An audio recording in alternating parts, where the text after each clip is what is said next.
Hello everyone, welcome to and welcome back to my channel, Book Time with Elvis with me, Mark. I hope very much that you're all doing well. And I'm contemplating whether or not to make this a regular segment. If so, it will be under the name of Monday Musings, where I just thought I would talk about some of the things that I've thought about over the last week. And I'm going to kick off today with something that's been on my mind pretty much the whole day, actually. So I don't know what you'll make of that by the end of it. As you know, I'm taking part in Historathon, this year-long reading event looking at historical nonfiction. And one of the things I love most about reading nonfiction is when you get to hear personal accounts throughout history, and best of all, anything relating to just common people, ordinary people, the little people like, you and me.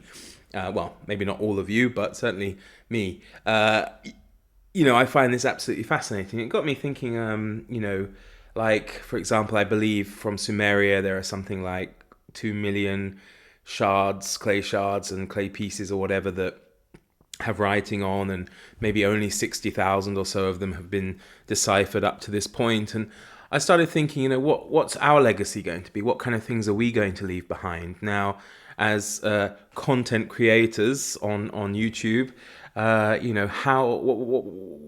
what's the legacy of that?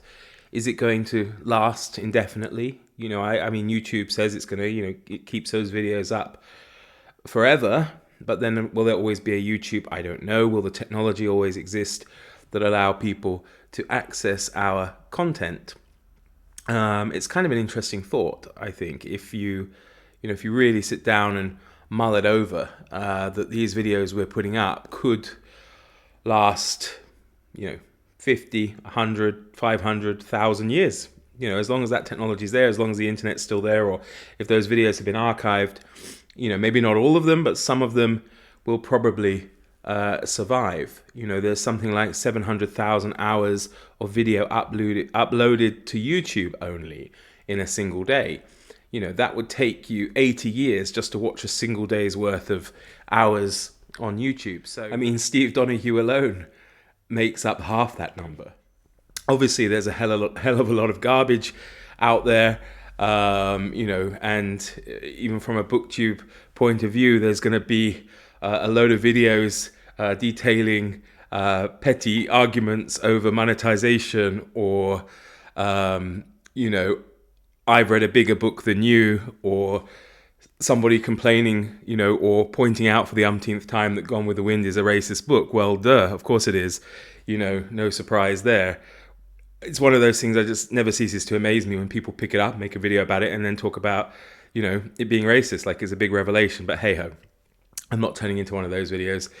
And it's just, I don't know, it's just fascinating to think that we are going to leave snippets of our lives and our reading habits, and I suppose other BookTube channels, depending what they're about, are going to show aspects of the lives of those content makers as well. So, yeah, I don't know. Leave comments below what you think about that. As I say, personally, I think it's just fascinating to think that in some small way, we may achieve a form of immortality by the fact that our videos may well outlive us by quite a long way, and the fact that we can speak through our videos to future generations as well. They'll be able to look back at our reading habits. Now, obviously, it would be better that some content survives more than others. I mean, there's a lot of, if, for example, certain channels that read only affectionately called garbage, then people might get a skewed view of what those of us in the 21st century are reading, just as much as if somebody, if my videos survive as well. I'm sure I'm not in the mainstream either necessarily, so they would also get a skewed view from that. But it's also the little things, we give away little parts of our lives as we talk. I mean, I'm an Englishman and I'm living in the Czech Republic. That in itself could be of interest to people in the future regards to, like, human movements and stuff within the 21st century. And yeah, I don't know. As I say, this is an unplanned, unscripted video. It's just one I'm making because it's something that I was mulling over or musing about both this morning and on the bus this afternoon on the way back from school. It's almost, I don't know, it just, yeah, I just think it could be very incredible to think that somebody may well be watching one of our videos, you know, 500 years from now. And maybe if they're watching this particular video that I'm talking about it, then hello everybody in the future.